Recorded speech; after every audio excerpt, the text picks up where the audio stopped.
Third parties. The United States, normally they come up as a joke. No third party can win. Right? We make fun of libertarians, we make fun of the Green Party, we make fun of Elon Musk's idea of an American party, which he has already walked back on. But it's not as if other countries don't have third parties. It's not as if systems like our own do not have third parties. Canada has third parties. The UK has third parties. The United States is not in principle that different. So why is it that third parties fail to be viable in the United States? I think they can be. I think they can be viable, and I'm going to give what I think is the best strategy for them to be viable, and then at the end explain why I think ultimately third parties are still silly in the United States to pursue. So let's jump right in. In the United States, we have a two-party system. Only two parties are seen as viable at every level of elections, right? Democrats or Republicans. Almost every election that you'll ever vote in or hear about in the United States involves Democrats, Republicans, and very rarely independents.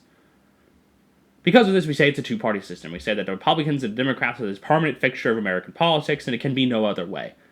Strictly speaking, though, we're not by law a two-party system. Yes, there are many laws that promote the existence of two-party systems, such as the threshold for federal funding to be applied to a political party. It used to be 5%, now I believe it's higher since the Reform Party. Right? But it's not that parties exist just because some law says it has to be Democrats and Republicans. No, the Democrats and Republicans, as they currently exist, have existed since the Civil War as both continuous parties. But of course, they've changed over time. Right, so what's up with this? Why is it only that we have two parties in the United States compared to Canada and the UK? The short answer is simply no third party takes itself that seriously in the recent history of the United States. The Reform Party is the closest we get, and that kind of just blew up, as we'll talk about shortly. So what does all this mean? Well, the first thing that's important to note about what it would mean for a third party to be viable is that they have to aim to be a third party still. Right? It's not just that, oh, they want to replace the Democrats or they want to replace the Republicans, because that's probably not going to happen nowadays. Those parties would simply subsume any movement to overtake them.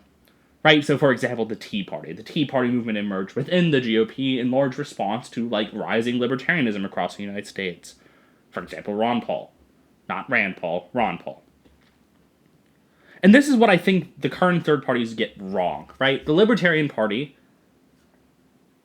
doesn't seriously run a viable candidate at the national level, and they don't run candidates at lower levels typically.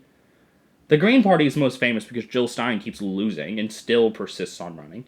Historically, progressives got close, but it's because they relied on Theodore Roosevelt. And the Reform Party is the most recent close third party, but didn't persist mainly because of infighting. If you haven't seen the Reform documentary by John Boy, I'll link that in the description. Very good. Highly recommend. We have some third parties. We've had other third parties. But they all just kind of suck. So we have two lessons. Firstly, from just observing the recent history of the Libertarian Party and the Green Party, you can't have third parties that exist just to keep trying to run for no reason, beyond just their ideological commitments. So the Libertarians, in recent history, have run presidential nominees. Yeah, if they get a significant percentage of the vote, like a few percentage points each time. But I think most voters just perceive the Libertarian as a protest vote.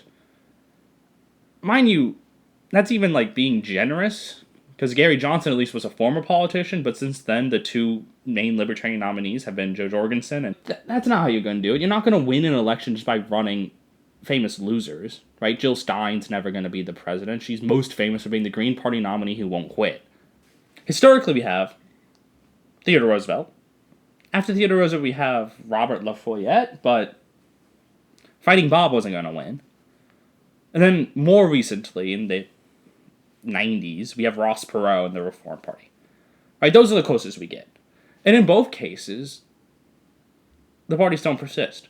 In the Progressive Party's case, they don't persist because largely progressivism becomes for a while, this weird thing that both parties adopt.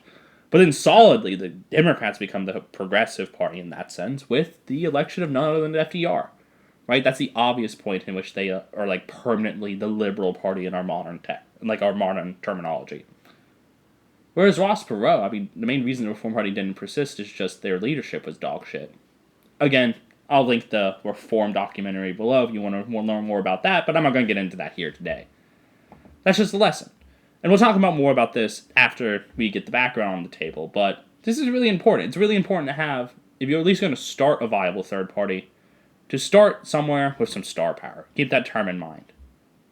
Alright.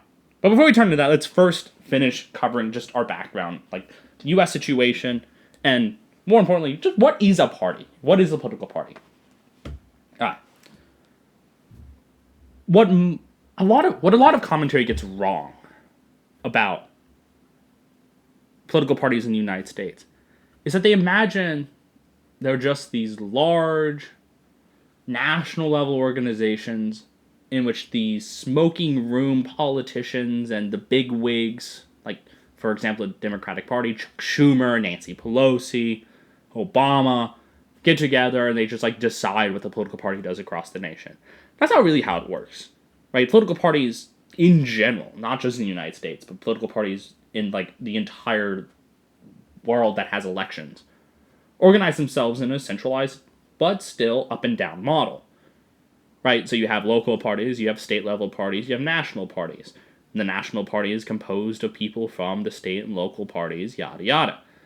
It's not just there is a national party and then the national party has state and local offices. No, the local parties and the state level parties operate as independent entities, but in alignment with like national priorities. And so you get this interesting dynamic. You have this bottom-up dynamic, what we could call grassroots organizing, in which like local organizing, local politics goes up, right? So local movements become state-level movements and eventually become national-level movements. And then you do have like the top-down, right? This is typically most obvious through what we call the coattail effect. You have this major typically presidential candidate, really popular, and because of the popularity of like the national candidate and the national platform, helps prop up state and local candidates. That will be particularly important soon, so keep that in mind. But lastly, the other thing to notice about the major political parties in the United States, that is the Democrats and Republicans, is that they're ideologically big tent parties. Yes, we say in our colloquial speech that the Democrats are the liberals or progressives. We actually nowadays tend to distinguish those two, but they're squarely Democrats. If someone's a liberal and a progressive, they're a Democrat. Whereas conservative in general are Republicans. But that's simplifying. Those are really broad ideological terms. Like within the Democratic Party, for example, there are people that really prioritize environmental concerns. There are relatively moderate Democrats like the business blue dog Democrats. Whereas in the Republicans, you have like the fiscal conservatives, you have like the Tea Partiers like Rand Paul, you have a bunch of like foreign policy hawks like Ted Cruz, who still wants to just go to war with all the Middle East, it seems. Right? Yeah, they have something in common, right? All Democrats are unified on some major issues. All Republicans are unified on some other major issues. But overall, they're meant to capture a lot of different voter bases, right? The Republican Party is a good example of the party that targets a lot of single-issue voters. Gun right voters, very obvious. Second Amendment voters really care about the Second Amendment. That's why we call them Second Amendment voters. Similarly, we have like fiscal conservatives. Fiscal conservatives who care about balancing the budget typically have voted for the GOP. I suspect that's changing because Trump's increasing the deficit. We'll see how the tariffs go. So on and so forth. Right? And so, as we'll say shortly, a third party still has to be a big tent of some kind. Just how they go about being a big tent is where the ideological key will be. And with that, we can move on to our direct analysis of how to make a third party viable. Most important thing to get a third party to be viable is that it has to start with star power. You can't just speak a third party into existence. You can't just rely on people who are famous losers. The Green Party started with Ralph Nader, and Ralph Nader was a fairly big name, but he wasn't big enough to actually make a lasting third party. Clearly, Jill Stein, his successor, has continued to lose.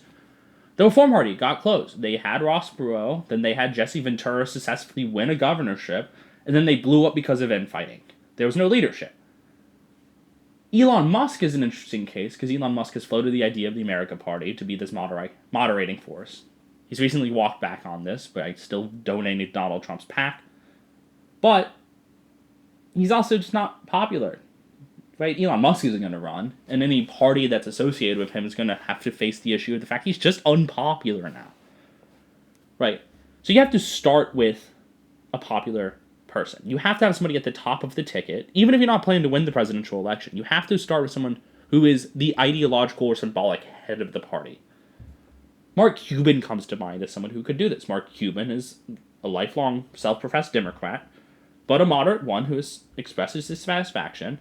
He has his own money, so he brings his own funds to the table, similar to, say, Donald Trump when he ran for the GOP primary back when. Right? So you have Mark Cuban, in this hypothetical case, at the top of the ticket. And then you can run, say, people at the Senate or House level. Senate or House level. So, a couple of recent examples of, like, in these cases, two Democrats, Stephen A. Smith and Matthew McConaughey. Both celebrities, both have expressed interest in running with the Democratic Party, but have their own hesitations, seemingly ideological. And I think it's important to point out Democratic examples here because, like, the recent case of Elon Musk wanting to float the American Party is to challenge seemingly Trump or GOPers. But I think it would be important for third parties to, in a sense, play both sides. You have to have somebody who is a star and who appeals to both sides. This is what Ross Perot did very well when he initially ran. He was this seemingly benign fiscal conservative. That was his big thing. He wanted to be like a responsible government person. He wanted to make the government look like a business. That was his big thing, and that's like still in the American consciousness today. So if someone's going to be the head of a third party, they have to be what I would call the moderate critique.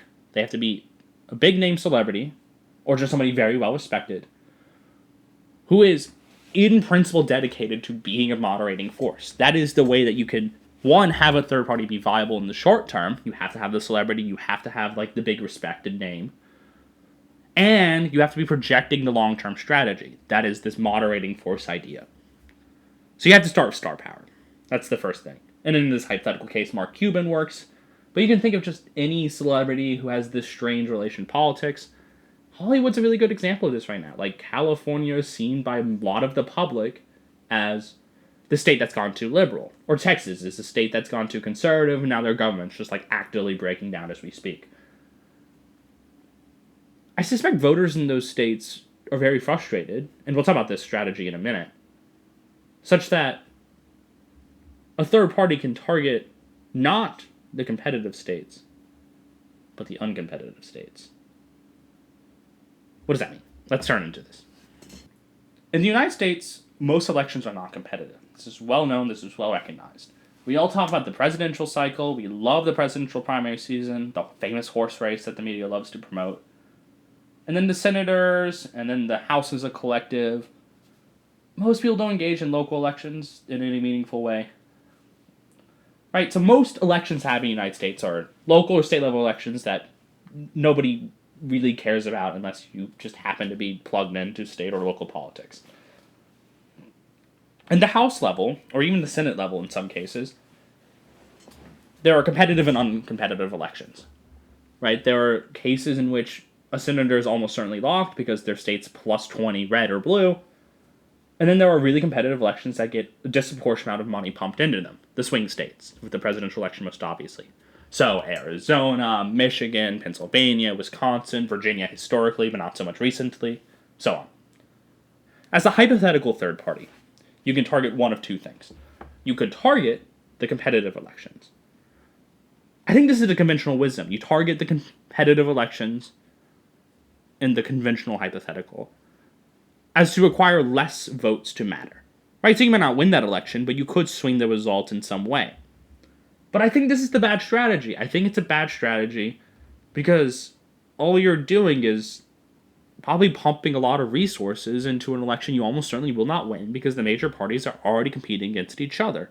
You might be a spoiler, like not just a spoiler in the sense you're taking away votes, but a spoiler in the sense that you actually win and thus deny both parties at the same time. But I also think then you're not intending to be like long-term viable. Because you start doing that, then both parties are going to turn against you, and then you're probably just going to be ousted of anything you try to touch. Right? You'll lose. There's a game theoretic strategy in which the Republicans and Democrats are, in a sense, happy with the duopoly. So you have to compete around that. The alternative is that you target uncompetitive elections. And this is what I think is the better strategy. Right? You have to invest less resources than you would with very competitive elections. And you then gain you give the major parties a game theoretic reason to support your existence. The Democrats can't compete in solid red districts. That's why they're solid red districts. Likewise, the GOP cannot compete in solid blue districts. That's why they're solid blue districts. But if you have a viable third party that persists in the long run, then the Democrats are incentivized to be okay with that third party running in GOP strongholds. And the Republicans are incentivized to be okay with a third party running in solid blue areas. Consider Texas again, somebody mentioned earlier. So Texas is currently embroiled in this gerrymandering dispute. The Texas government's also just been famously inept for a while. They continue to refuse federal funds and federal support when their electric grid freezes or they deal with historic flooding. Right? And this is in large part because specifically Texas GOP dominates. Right? The Democrats are just not competitively viable in most of the state, in part because of demographics, but also in part because intentional gerrymandering. There are a lot of Texas voters who simply will not vote for a Democrat, straightforwardly. Is this changing? Yeah, Texas is becoming more Hispanic and seemingly more blue over time, even with the current ICE. Actually, matter of fact, in probably large part because of the current ICE crackdowns, likely polarizing the population, in the long term at least. But even with, say, how red Texas is, I don't think, for example, John Cornyn and Ted Cruz are particularly popular senators. I think it's really easy to demonstrate that even within really red Texas, that most people probably have at least mixed feelings about someone like Ted Cruz, particularly because he makes a lot of gaffes, right? He got into a fight with Tucker Carlson recently over not knowing the population of Iran but still wanting to invade Iran, right? Things like that. And so when it comes to this question of strategy, election strategy for a third party, there are more opportunities for a moderate candidate to challenge incumbents in red areas and blue areas. Right? The GOP's not going to win in major metro areas in most cases because voters in cities overwhelmingly vote for Democrats. In large part because the GOP just doesn't seem to care about urban voters, right? The GOP's not famous for infrastructure or housing policy. No, they don't. They're laissez-faire their approach. If it was up to the GOP, most cities would probably look like Houston. If you don't, that's because Houston doesn't have zoning laws, if you're not aware. So, yeah, they're famously disorganized. Anyway, though. The point is that if a moderate challenges otherwise uncompetitive areas, they're able to possibly sway the election, even not win, but they're able to sway the direction of that election for relatively cheap. Right? So if you have a case in which a district is, say, plus 40 blue, let's say the New York City area, just because there's nobody else that's running that's seen as viable, you could throw maybe $300,000 to a House level race. And I know that seems like a lot of money, but really it's not to do this kind of thing. And you might win. You can't do that in really competitive races. A competitive senator race will easily have a few $1 million thrown into it. Right. So when it comes to, say, the presidential cycle, target the states that are not usually targeted at the presidential cycle already. Right? So the Rust Belt states. The Rust Belt states are the states in which the Democrats and Republicans are just beating each other up typically. They throw tons of money, tons of time, tons of resources into those states. But if you, as the third party, want to try to get some momentum, visit other states. Get traction in other states. Even if you're not planning to win at the presidential level or at the state level. Right? Go to Texas. Go to Iowa. Go to Alaska. Go to Kentucky. Go to New York. Hell, go to Vermont, right? Even if you're not going to win those states, let alone the presidency, you're establishing presence there in such a way that in the long term, those states might be the states that you do indeed get to compete in. And if you have a strong enough, say, Senate candidate, even if your presidential candidate loses, your Senate candidate might win, in part because of the presidential candidate. So imagine a hypothetical case, again, using the pet example from earlier, in which Stephen A. Smith, who I do think is a funny idea, runs for, say, the senator from New York, and a major celebrity, like, say, again, Mark Cuban, is running for president and gets to also visit New York a bunch. And you suddenly have these two stars who are challenging, say, the Democratic establishment or fighting against the two-party system. And do I think they would win? I don't think they would win, but I think they would have a better chance than, say, like, a Republican in current New York at the state level elections.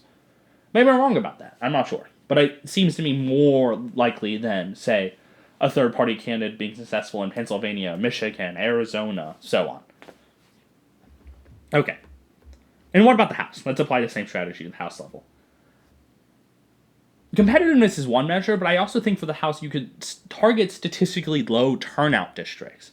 Right? So all House level districts have roughly the same amount of population, but in some cases, some districts just do not have as much people going out to actually vote. Right? Less people voting means you have to convince less people to vote for you. So, in this strategy, you actually would be targeting Democratic districts more often, because those districts tend to be overwhelmingly uncompetitive in dense population centers. California and New York are the great examples of this. Right?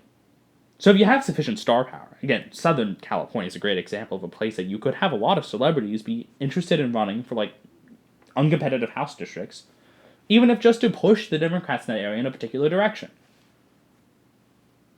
California is a great example, too, because of the cost of living crisis there. Like, California is very famously very expensive to live, and the people who live in California, specifically Los Angeles area, are very frustrated with this.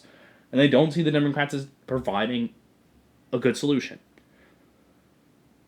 The GOP won't win in Southern California, very obviously because of their, like, extreme hawkishness on immigration lately. But definitely not Elon Musk's American Party, but a hypothetical moderate third party who comes in being like, we want to deal with the housing crisis of California, would be able to get political traction by those who perceive themselves as being disenfranchised by the politics of California at the moment. Tennessee. Tennessee is another good example. Like, Tennessee is a very conservative state, but in many places, they just don't have candidates running. And there are a good number of people in the state of Tennessee who are not happy with the GOP government. Most obviously in, like, the greater Nashville area. Right? Large parts of Nashville don't even enforce a lot of the state laws. Such as, like, anti-trans laws. Right? And so you would have a situation in which, yes, you have a red state in which the Democrats are not going to be viable at the state and local levels in most cases, but a permanent third party could be instead. All this to say, like, so thus we've covered star power and strategies. So far the picture I've painted is sufficient star power to at least get started, a presidential nominee, not necessarily one who's going to win, but one who's going to bring that star power and help bolster, hopefully, other stars, and then be short-term viable, with the aim of being long-term viable by becoming this moderating force. Right, that's the picture I've painted so far. An important disclaimer here. Like, the important disclaimer here is that to be a long-term third party, you have to be part of the system, right? This is what I think Americans get wrong about understanding third parties in other countries. In Canada, you have third parties. In England, Scotland, or just the UK in general, I should say, you have third parties. Right, but they're not third parties in the sense that they only come and go. No, they are permanently there. They just, like, don't do as well in certain cycles. Like, you got some weird situation in the UK right now with, like, Reform UK. Let's say the Liberal Dems in the United Kingdom. Right? The Liberal Dems position themselves between the Labour Party and the Conservative Party. And people know they can go vote for Lib Dems. But the Lib Dems don't target every electoral district. No, they target a few. They get a few seats, and then they can choose who to form coalition with. And the idea of a permanent third party would be that. And thus, like, the idea of a permanent third party in the United States would not be anti-establishment. They would be becoming part of the establishments and, like, a structural moderating force. There's an irony here if you do this. The irony of a permanent third party as a moderating force particularly is that it would further solidify the lack of moderates in the two major parties. Right? Like, the idea of a third party as a moderating force would undermine the very reason why there are moderate Democrats and moderate Republicans. This would be a way for the third party to get establishment politicians involved. Evan McMullin, Dean Phillips, moderates that are frustrated, are establishment moderates who are frustrated with the direction of their parties, are the obvious people to get involved. To get involved. To start this. Right?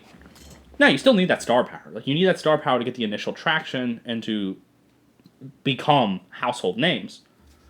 But if you're going to become a permanent fixture, you cannot be anti-establishment just for anti-establishment's own sake. That's not the goal. Right? That's how you become, like, libertarians or Greens. Right? The Libertarian Party just complains about the establishment.